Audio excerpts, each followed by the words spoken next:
Story 1. The Rider from the Dead Store. I've been driving for Lyft for about 3 years now. I stick to the night shift, usually 10 p.m. to 4 a.m. The roads are empty, the tips are better, and you don't have to deal with rush hour traffic in Newark. I drive a 2011 Honda Civic. It's got a few dents and makes a weird rattling noise when I hit 60, but it's reliable. I thought I was street smart. I thought I knew how to handle weirdos. But nothing prepared me for the ride I picked up last November. It was 2:15 a.m. on a Tuesday. Dead quiet. I was idling in a parking lot near the airport, scrolling through Reddit, when a request popped up. Pickup, quick stop convenience, 4.8 stars. Passenger, Michael. It was only 5 minutes away, in an industrial part of town filled with warehouses and shipping containers. I accepted it. As I drove toward the pin, that primal gut feeling started to kick in. You know the one. The prickle on the back of your neck that tells you something is wrong before your brain figures it out. When I turned onto the street, I realized why. The convenience store was closed. Not just closed for the night, it looked abandoned. The windows were boarded up with plywood. The sign was missing letters. The parking lot was pitch black, overgrown with weeds. Standing under the only flickering streetlight was my passenger. I slowed down, debating whether to just keep driving. He was wearing a gray hoodie that was so dirty it looked stiff. There were holes in the sleeves, exposing pale, scabby skin. He was pacing back and forth in a tight circle, his movements jerky and frantic, like a wind-up toy winding down. He saw my car and stopped. He stared right at me. I should have canceled. My finger hovered over the button, but guilt, or maybe stupidity, took over. It was freezing outside. If I left him here, who else would come? I pulled up and unlocked the doors. He opened the back door and slid in. The smell hit me instantly. A mix of stale cigarettes, unwashed clothes, and something metallic, like copper or old pennies. "Michael?" I asked, looking in the rearview mirror. He didn't answer. He didn't even look at me. He just stared straight ahead, his eyes wide and unblinking in the mirror reflection. I cleared my throat and put the car in drive.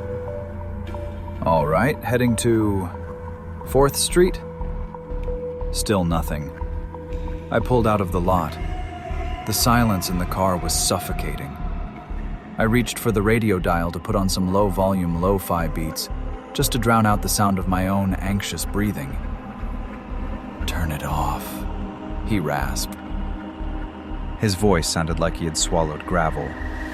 I flinched. "Sorry?" "The music. Turn it off." I turned it off immediately. My hands gripped the steering wheel so tight my knuckles turned white. We drove in silence for about 5 minutes. The only sound was the hum of the tires and his shallow, raspy breathing. Then he spoke again. "You ever pick up someone you shouldn't have?" The question hung in the air like a bad smell. I forced a nervous laugh. "Well, I hope not. Everyone's been pretty cool tonight." He didn't laugh. He leaned forward, just enough that his face came into the light of the dashboard. He was smiling. A wide, toothy grin that didn't reach his eyes. "I used to drive," he whispered. "Uber. Quit last year." "Oh yeah?" I said, trying to keep my voice steady. "Why'd you quit?" "Some punk stole from me," he muttered. He started wringing his hands together in his lap.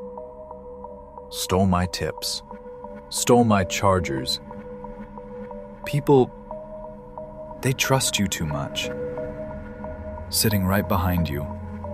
Vulnerable." I glanced at the GPS. 7 minutes to drop off. It felt like 7 hours. He started mumbling to himself then. At first, it was incoherent. Then I started catching phrases. I didn't mean to. I didn't mean to hit him that hard. Shut up. Just shut up. I'm sorry. I'm sorry. He was having a full-blown conversation with himself, or with someone who wasn't there. I was terrified. I kept checking the mirror, watching his hands.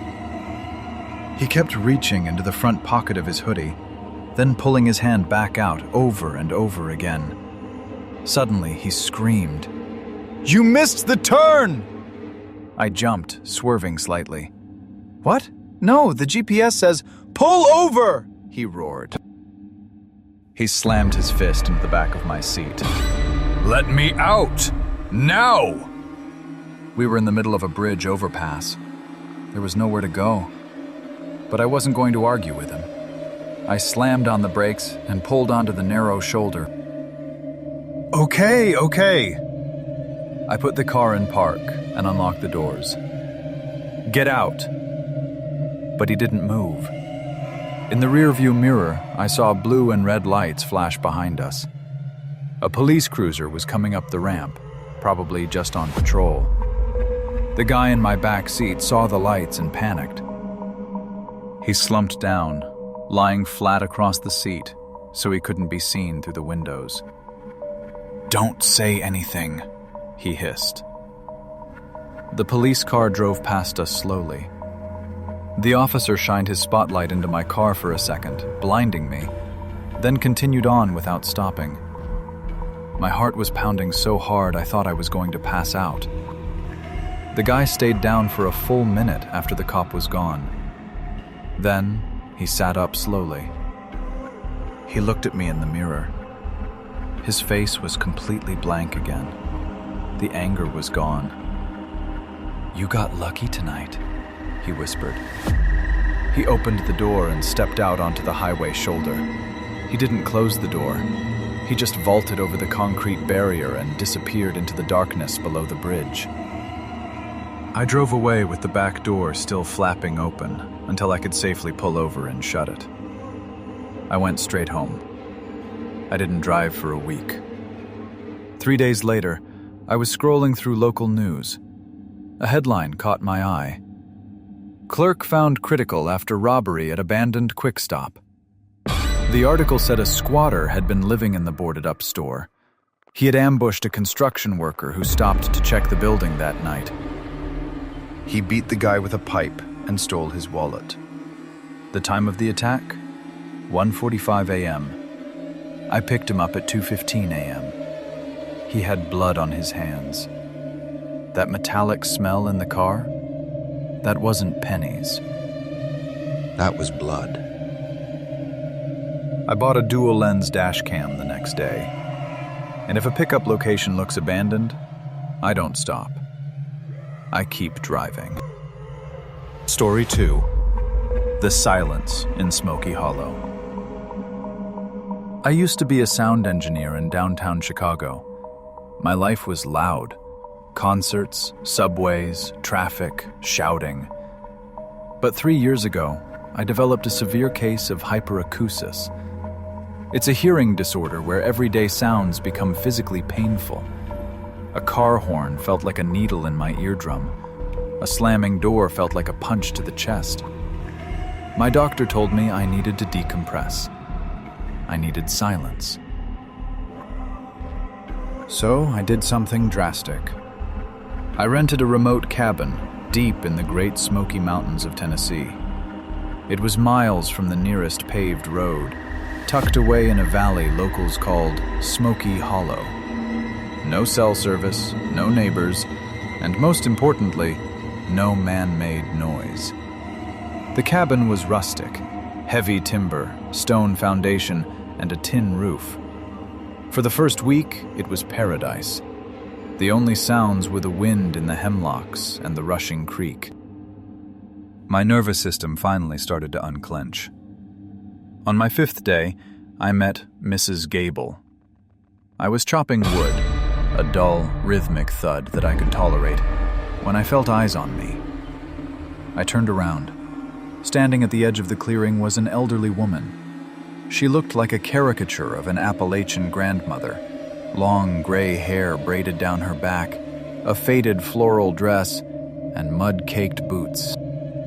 She was holding a mason jar of pickled okra. "Welcome to the Hollow," she said.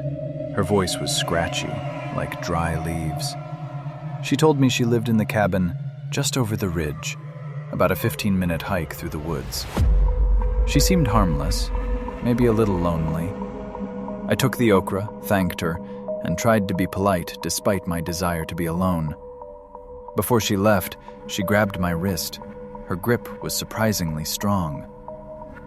"Keep your curtains drawn at night, son," she whispered. "And if you hear whistling, don't whistle back." It was a creepy, cryptic warning, but I brushed it off as local superstition. The Smokies are full of old folklore. That night, a massive storm rolled in. Thunder boomed off the valley walls, shaking the cabin. For me, the noise was excruciating. I put in my heavy-duty earplugs and curled up on the rug in front of the fireplace, trying to ride it out. Around 11 p.m., through the earplugs and the thunder, I felt a vibration. Someone was pounding on the front door. I pulled a plug out. Bang, bang, bang! I grabbed a flashlight and opened the door. It was Mrs. Gable. She was soaked to the bone, her gray hair plastered to her face, shivering violently. "He's watching you," she sputtered, pointing into the darkness behind the cabin. "I saw him. A man. He was crouching by your propane tank." My stomach dropped. "Who?" "I don't know," she cried. "I was walking home and I saw his light. You need to lock everything. Do you have a gun?" "No," I said. "I don't like guns." She looked at me with wide, terrified eyes. "Lock the door. Don't come out." Then, before I could offer her shelter, she turned and sprinted back into the rain. It was odd. She moved fast for an old woman. Too fast. I locked the deadbolt. I pushed the heavy oak table against the door.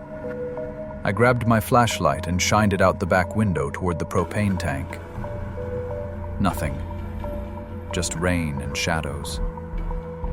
I didn't sleep. I sat in the corner of the living room, clutching a fire poker, listening to the storm fade. Around 3 a.m., the rain stopped. The silence returned. But it wasn't peaceful anymore. It was heavy. Then I heard a sound that made my skin crawl. Snap. A twig breaking. Right outside the kitchen window. I crept over, staying low, and peeked through the gap in the curtains. The clouds had parted enough for the moon to shine through. Standing at the edge of the tree line was Mrs. Gable. She wasn't looking at my house. She was facing the woods, waving her flashlight in a slow, deliberate circle. On. Off. On. Off. She was signaling someone. A cold realization washed over me. She hadn't come to warn me earlier. She had come to check if I had a gun. She asked me point blank, and I told her no. I watched as she turned off the light and melted back into the shadows. I retreated to the bathroom, the only room with a lockable door and no windows. I sat in the bathtub with my fire poker, trembling. At sunrise, the noise began. It wasn't a knock. It was the sound of glass shattering. The kitchen window. Then, heavy boots crunching on the glass. My hyperacusis made every sound amplified. I could hear the intruder breathing. It was a wet, wheezing sound. A man. I heard him opening drawers. Clatter. Bang. I heard him sweeping things off shelves. He was looking for something. Or someone. "Come out, little rabbit." A deep voice rumbled. It vibrated in my chest. He walked toward the bathroom. I saw the doorknob turn. Locked. He didn't kick it down. He just stood there. I could hear him sniffing the air. Then, distant sirens. I had managed to get a single bar of service in the bathtub and sent a text to 911 an hour earlier. The intruder heard the sirens too. "Next time," he growled. I heard him run out the back door. The sheriff's deputies found me 20 minutes later, curled up in the tub. I told them everything. I told them about the man, and I told them about Mrs. Gable, the neighbor who signaled him. "We need to go to her cabin," I insisted. "Over the ridge." The deputies agreed. We hiked the 15 minutes through the woods. When we got there, my blood ran cold. There was a cabin, yes, but the roof had collapsed years ago. The door was hanging off its hinges. The inside was filled with rotted leaves and raccoon droppings. No one had lived there for decades, but on the porch, fresh in the mud, were 2 sets of footprints. 1 set of heavy work boots and 1 set of small women's sneakers. Mrs. Gable wasn't a neighbor. She was a squatter. She and the man were a team. She was the scout, the sweet old lady who gained your trust, cased the property, found out if you were armed, and then signaled the muscle to come in. I moved back to the city. The noise is painful, yes, but at least in the city, when you hear a siren, you know help is close. In the woods, silence just means no one can hear you scream. Story 3. The Caller on Route 275. My name is Ethan. I met my girlfriend Maya 2 years ago when we were both working as baristas in Denver. We bonded over our shared hatred of customers who order bone-dry cappuccinos and our love for 2000s pop-punk music. Maya is from Omaha, Nebraska. I'm from Colorado.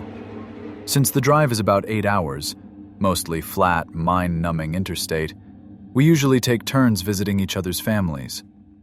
This happened last Halloween. We decided to drive out to Omaha on October 31st so we could spend the weekend with her parents and help hand out candy to her nieces and nephews. We left Denver around 6 p.m. By the time we crossed the state line into Nebraska, it was pitch black. If you've never driven through rural Nebraska at night, it's a unique kind of darkness. There are no streetlights, no hills, just endless, towering rows of dry corn stalks on both sides of the highway, illuminated only by your high beams. It feels like driving through a tunnel made of dead plants. It was around 11:30 p.m. We were on Route 275, a 2-lane highway that feels like it leads to the edge of the earth. Maya was dozing in the passenger seat, her head resting against the window. I was blasting a nostalgic Fall Out Boy playlist to stay awake. The music cut out. My car's Bluetooth display lit up. Unknown caller. I groaned. I ignored it. Probably a car warranty scam bot working overtime. 2 minutes later, the music cut out again. Unknown caller. Give me a break, I muttered, declining the call. Maya stirred next to me. Who keeps calling? She mumbled, rubbing her eyes. Just spam, I said. Go back to sleep. 5 minutes later. Ring, ring, ring. I snapped. I was tired, I was hopped up on energy drinks, and the empty road was making me edgy. I hit the answer button on the steering wheel, ready to scream at some poor call center employee. What? I barked. I expected silence, or a robotic voice. Instead, I heard breathing. Slow, steady, nasal breathing. It sounded like the person was holding the phone right up to their mouth. Then, a man's voice spoke. It was deep, calm, and unsettlingly clear. "Hello, Ethan." I froze.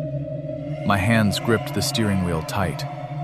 The car swerved slightly, dipping onto the rumble strips before I corrected it. "Who is this?" I asked, my voice dropping an octave. The man didn't answer the question. Instead, he started reciting numbers. 452, 80, 9911. My blood turned to ice. That was my social security number.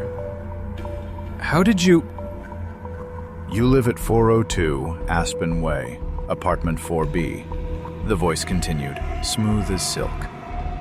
"You drive a 2018 Subaru Crosstrek. You failed your microeconomics final in 2017. I looked at the dashboard. My heart was hammering so hard I could feel it in my throat. This wasn't a scam. This was someone who had been digging into my life for a long time. "What do you want?" I shouted. "Is this money? You want money?" Maya was fully awake now. She was staring at me, her face pale in the glow of the dashboard lights. "Ethan, hang up."